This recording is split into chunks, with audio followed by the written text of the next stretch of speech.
வணக்கம் நண்பர்களே, இந்த புத்தம் புதிய காணொலியில் உங்கள் அத்துணை பேரையும் வரவேற்பதில் மிக்க மகிழ்ச்சி கொள்கிறேன். இன்றைக்கு புத்தாண்டு ஆங்கில புத்தாண்டு 2026 சிறப்பு பலன்கள் வரிசையில் இன்றைக்கு நம்ம பார்க்க போகிறது துலாம் ராசி, காலபுருஷ தத்துவத்துக்கு 7ஆம் ராசி. வருகின்ற ஆங்கில புத்தாண்டுல 2 பெரிய கிரக மாற்றங்கள் இருக்கு. மார்ச் 6ஆம் தேதி வாக்கிய பஞ்சாங்கப்படி கும்பத்திலிருந்து பெயர்ந்து மீனத்திற்கு செல்லவிருக்கின்ற சனி பயிற்சி.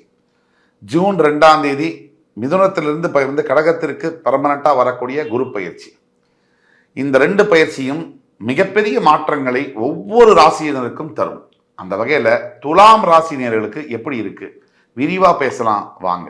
ஆக துலாம் ராசி நேயர்களுக்கு 2026ல் 1 சனி பயிற்சி இருக்கு. இந்த சனி பயிற்சியோட மாற்றங்கள் எப்படி இருக்கும்? மார்ச் 6, 2026 சரியா சனி பகவான் துலாம் ராசிக்கு 5ஆம் இடம் என்று சொல்லக்கூடிய கும்பத்திலிருந்து வாக்கிய பஞ்சாங்கப்படி பெயர்ந்து 6ஆம் இடம் என்று சொல்லக்கூடிய மீனத்திற்கு பெயர்கிறார். ராசி 3, 6, 11, 12 சனி இருந்தாலே யோகம்தான். 6ல் வரக்கூடிய சனி பகவான் உங்களுக்கு பஞ்சமாதிபதி அப்படிங்கிறதுனால, உங்க ராசியில உச்சம் பெறக்கூடியவர் அப்படிங்கிறதுனால 6ல் வரக்கூடிய சனி பகவானால பொருளாதாரம், பணம், வரவு, பதவிகள் மற்றும் எதிரிகளுடைய தொல்லையிலிருந்து ஜெயிக்கிறது, கடன் தொல்லையிலிருந்து வெளியில வருது. ஏன்னா 6ஆம் இடம் கடன், நோய், மறைமுக எதிரிகள் இதை குறிக்கக்கூடிய இடம். அப்ப கடன்லேருந்து வெளியே வரக்கூடிய தன்மைகள், கடன் அடைக்கிறது, இந்த மாதிரியான விஷயங்கள நிறைய நடக்கும். நோய்கள் அப்படின்னு எடுத்தீங்கன்னா, யார் யாருக்கெல்லாம் துலாம் ராசியில உள்ளுக்குள்ள நிறைய பிரச்சனைகள் இருக்கு உடம்புல, அது தெரியல, ஆனா ஏதோ ஒரு இடத்துல ஒரு டிஸ்கம்ஃபர்ட் இருக்கு அப்படின்னா அந்த நோயெல்லாம் வெளியில கொண்டு வந்து அதற்கு வைத்தியம் பார்க்கக்கூடிய சூழ்நிலையை ஏற்படுத்தும்.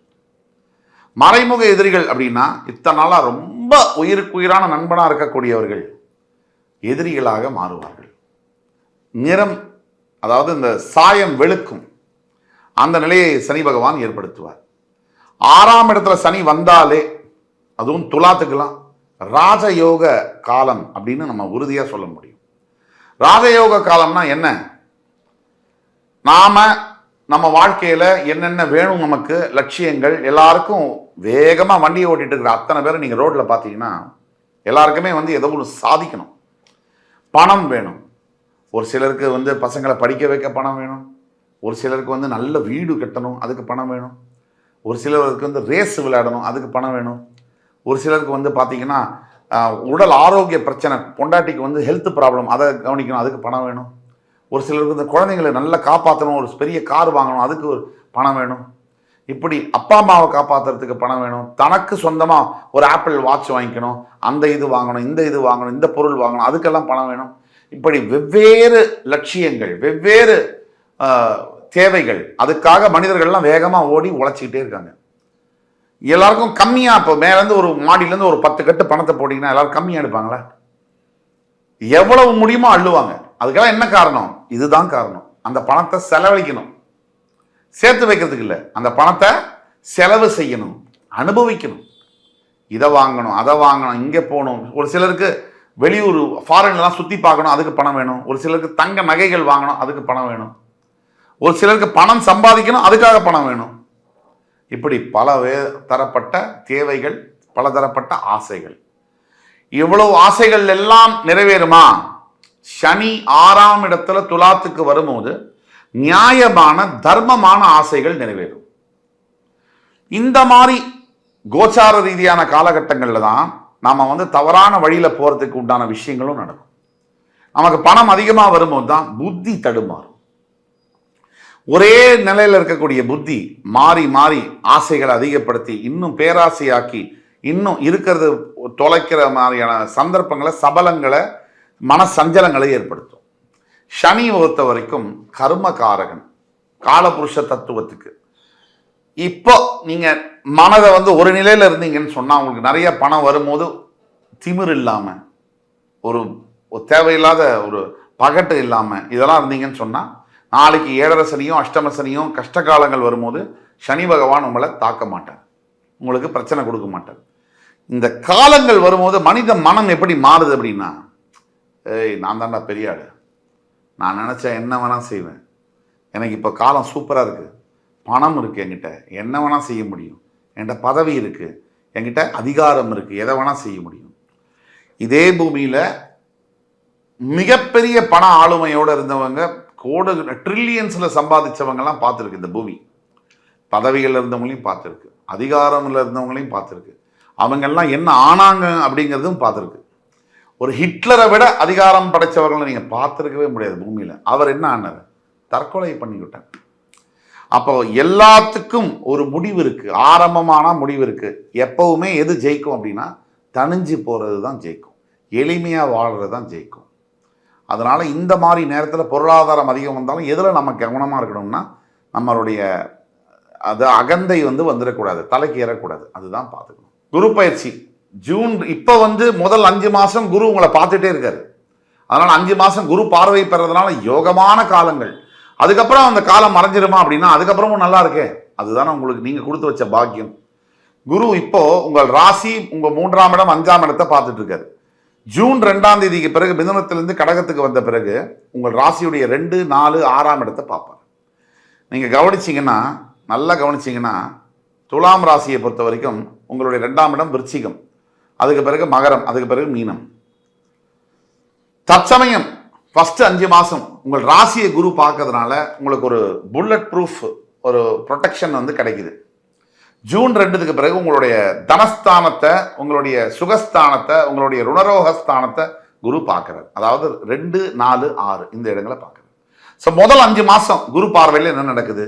உச்சக்கட்ட நன்மைகள், தெளிவான சிந்தனைகள், தெளிவான தீர்க்கமான முடிவுகள், திருமணம் சார்ந்த பிரச்சனைகள்லேருந்து விலக்கு, நல்ல குழந்தை பாக்கியம், தைரியம், ஆன்மீகத்தில் சிந்தனை, இதெல்லாம் முதல் 5 மாதத்தில் நடக்குது.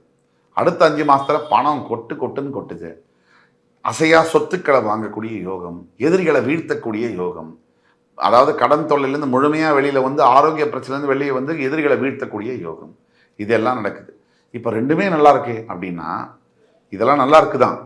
இந்த நேரத்தில் தான் மனம் பக்குவப்பட வேண்டும், தனிஞ்சு செயல்பட வேண்டும், ஒரேடியாக குதிக்கக்கூடாது. தோல்வியை கையாளுவதை விட வெற்றியை கையாளுவது மிக மிக கடினம். இது அர்த்தத்தை புரிஞ்சவங்களுக்கு புரியும். அதனால இந்த நேரத்தில் துலாம் ராசி அன்பர்கள் மென்மையான ஒரு போக்கோட நடந்திருக்கு. கடவுளுடைய ஒரு அப்பா அம்மாவுடைய ஆசீர்வாதத்தில் நடந்திருக்கு, நல்லது நடக்குது அப்படின்னு சொல்லி மெதுவாக போகணும். சில துலாம் ராசி அன்பர்களுக்கு இதுக்கு அப்பாற்பட்ட எதிர்மறையான பலன்கள் நடக்குது, சரியா இல்லைன்னா உங்களோட பிறப்பு ஜாதகத்தினால இருக்கும். நம்ம பேசக்கூடியதெல்லாம் பொது பலன்கள்.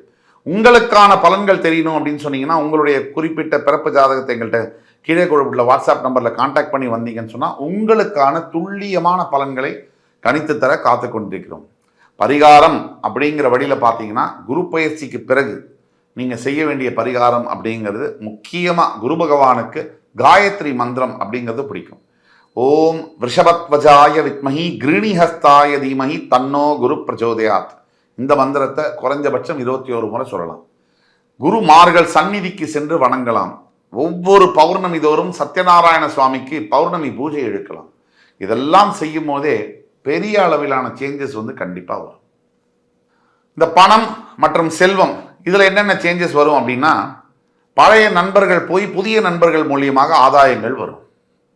பழைய சொத்து சம்பந்தமான விஷயங்களில் உங்களுக்கு லாபகரமான தீர்ப்புகள் கிடைக்கும். அதே மாதிரி சின்ன சின்ன விஷயங்களில் தொலைக்கி பெரிய பெரிய விஷயங்கள் வரைக்கும் லாபமாக உங்களுக்கு லாபமாக பணவரவை ஏற்படுத்தி கொடுக்கும். பெரிய முதலீடுகள், பெரிய அளவில் கடன் வாங்கிறது, கடன் கொடுக்கறது, அதே மாதிரி அதிகமாக செலவு செய்வது போன்ற விஷயங்களில் நீங்கள் கொஞ்சம் கவனமாக செயல்பட வேண்டும். துலாம் ராசி பெண்களுக்கு உங்களுடைய 5ஆம் வீட்டில் தற்சமயம் இருக்கக்கூடிய 4ஆம் வீட்டில் இருக்கக்கூடிய சனி 5ஆம் வீட்டில் வருவதனால குழந்தை பிறப்பதில் கொஞ்சம் பிரச்சனைகள் இருக்கலாம். ஃபெர்மெண்டேஷன், ஐவிஎஃப் மூலிமா குழந்தை பெற்றுக்கொள்வதெல்லாம் நடக்கலாம். அதில் ஒன்றும் தவறில்லை. டெக்னாலஜியோடைய உதவியோட குழந்தை பாக்கியத்தை நீங்கள் பெற முடியும். அதே மாதிரி ஒன்ஸ் சனி பகவான் அது மீனத்திலிருந்து பெயர்ந்து 6ஆம் இடத்திற்கு கம்ப்ளீட்டாக தற்சமயம் 5ஆம் இடத்தில் இருக்கக்கூடிய சனி பகவான் 6ஆம் இடத்திற்கு பெயரும் வரைக்கும் உங்களுக்கு குழந்தை சம்பந்தப்பட்ட பிரச்சனைகள் இருக்கலாம். அதாவது மார்ச் 16ஆம் தேதி வரை குழந்தை சம்பந்தப்பட்ட பிரச்சனைகள், ஐவிஎஃப் மெத்தடில் குழந்தை பிறக்கலாம் இருக்கலாம். மார்ச் 6க்கு பிறகு 6ஆம் இடத்துக்கு அவர் போனதுக்கு பிறகு குழந்தை பாக்கியம் கிடைக்கும். அதே மாதிரி நல்ல ஒரு முன்னேற்றங்கள், உடம்பு ஓவரால் ஹெல்த்லேயே நல்ல டெவலப்மெண்ட் இருக்கும். எதிரிகள்லாம் தொலைந்து போவாங்க. எஸ்பெஷலி நீங்க யாரை விரும்புறீங்களோ அவங்கள கல்யாணம் பண்ணிக்கக்கூடிய யோகம் வந்து ஜூன் 2க்கு பிறகு வரும். ஆனா பெண்கள் எதுல ஜாக்கிரதையா இருக்கணும்னா, நீர் சம்பந்தப்பட்ட பிரச்சனைகள், எஸ்பெஷலி விமன் ரிலேட்டட் ப்ராப்ளம்ஸ் சொல்லுவாங்க, பிசிஓடின்னு சொல்லுவாங்க. இந்த மாதிரி விஷயங்கள் ஜூன் 2ஆம் தேதிக்கு பிறகு துலாத்துக்கு வந்து சொல்லி மாளாது நிறைய புதிய வேலை வாய்ப்புகள், பணத்துல வந்து மிதக்கிற மாதிரியான சூழ்நிலைகள்லாம் வரும். ஆனா அது அகந்தையை ஏத்தாம நம்ம பார்த்துக்கணும். உறவுகளை மதிக்கணும், நண்பர்களை மதிக்கணும், பழைய நண்பர்களை மதிச்சு நடந்துக்கணும், பெத்த அப்பா அம்மாவுக்கு முதல்ல மரியாதை கொடுக்கணும். இதெல்லாம் தாரக மந்திரமாக வச்சுக்கணும். சில பேர் சில இடத்துல பொண்டாட்டி சொல்றது எல்லாத்தையும் கேட்பாங்க, அதுவும் தப்பு. பொண்டாட்டி சொல்ற எதையுமே கேட்கறது இல்லை, அதுவும் தப்பு. எதை கேட்கணும் எதை கேட்கக்கூடாது, மனைவி சொன்னாலும் சரி கணவன் சொன்னாலும் சரி, தப்பான விஷயத்த தப்புன்னு முகத்து நேரம் சொல்லணும். அப்பதான் வாழ்க்கை நல்லபடியா நகரும். கல்வி மற்றும் மாணவர்களுக்கான பலன்கள் பார்க்கும்போது அற்புதமான ஒரு ஆண்டாக இருக்கு. உயர்கல்வியில் எஸ்பெஷலி வந்து நல்ல ஒரு கல்லூரியில் படிக்கக்கூடிய தன்மையெல்லாம் வருது. அதே மாதிரி ஜெயிக்கக்கூடியது, இந்த பெரிய காம்படிட்டிவ் எக்ஸாம்ஸ் எல்லாம் ஜெயிக்கக்கூடிய தன்மையும் வருது. 10th +2 படிக்கக்கூடிய மாணவ மாணவர்களுக்கு எதிர்பார்த்ததை விட பெரிய அளவில் மார்க் கிடைக்கிறதுக்கான யோகமெல்லாம் கண்டிப்பா இருக்கு. இப்போ குரு 10ஆம் இடத்துல ஃபர்ஸ்ட் 5 மாசம் இருப்பதனால பரிகாரம் அப்படின்னு பார்த்தோம்னா ஆன்மீக ஸ்தலங்களுக்கு போகணும். ஆபத் சகாயேஸ்வரர் என்று சொல்லக்கூடிய ஆலங்குடியில் இருக்கக்கூடிய குரு பகவானுடைய கஷேத்திரத்துக்கு போய் வருது நல்லது. அதே மாதிரி திருவண்ணாமலை கஷேத்திரத்துக்கு போய் கும்பிட்டு வருது நல்லது. திருப்புவனம் கஷேத்திரத்துக்கு போய் வணங்குவது நல்லது. இப்படியான கோவில்களுக்கு ஆன்மீக ஸ்தலங்களுக்கு முடிஞ்சால் சென்று வருவது. முடியல அப்படின்னா பக்கத்தில் அருகாமல் இருக்கக்கூடிய நவகிரகத்தில் இருக்கக்கூடிய குரு பகவானுக்கு போய் நன்றி சொல்லி அவருக்கான வஸ்திரத்தை அவருக்கு சாத்தி கொண்டை கடலை சுண்டலை நிவேதனம் செய்து தான தர்மங்கள் செய்வது நல்லது. சுருக்கமாக துலாம் ராசினியர்களுக்கு தொழில் சூப்பர் எக்ஸலண்டா இருக்கு. குடும்பம் கொஞ்சம் கவனமா இருக்கணும், மொத்தத்துல நல்லா இருக்கு. அதே மாதிரி உறவுகள் அதுல அற்புதமா இருக்கு. புதிய உறவுகள் வரக்கூடிய வாய்ப்புகள் நிறைய இருக்கு. அதாவது இன்னும் சொந்தங்கள், இன்னும் நட்புகள் வந்து வாழ்க்கையை வளப்படுத்தக்கூடிய அன்பு பாசத்தை கொடுக்கக்கூடிய அளவில் நல்லா இருக்கு. அது மாதிரி குழந்தைகளுடைய நலனில் கவனங்கள் தேவை. முதல் பாதி வருஷத்துல கவனங்கள் தேவை. அடுத்த பாதி குழந்தைகள் சீராக மாறுவார். பெண்களுக்கு புத்திரபாகியம் சம்பந்தப்பட்ட விஷயங்கள் சிறு சிறு பிரச்சனைகள் வந்தாலும் முடிவில் வெற்றி உங்களுக்கே வரும். அது மாதிரி ஆன்மீகம் வந்து குரு ஸ்தலங்கள், ராகவேந்திர சுவாமி, ஆஞ்சநேய சுவாமிகளை வழிபடுவது நல்ல பலனை தரும். இந்த துலாம் ராசி நேயர்களுக்கு 2026ஆம் ஆண்டு பிரமாதமான ஆண்டாக இருக்கு. ஒட்டு மொத்தத்தில் பார்க்கும்பொழுது நீங்க கொஞ்சம் பொறுமையா இருந்தீங்கன்னா எல்லாமே நல்லதா நடக்கும். இந்த எபிசோடு உங்களுக்கு பிடிச்சிருக்கும்னு நம்புறேன். அடுத்து வரும் எபிசோடில் மறுபடியும் உங்கள் எல்லோரையும் சந்திக்கும் வரை உங்களிடம் விடைபெறுவது உங்கள் சுபாஷ் பாலகிருஷ்ணன். நன்றி, வணக்கம், வாழ்க வளமுடன்.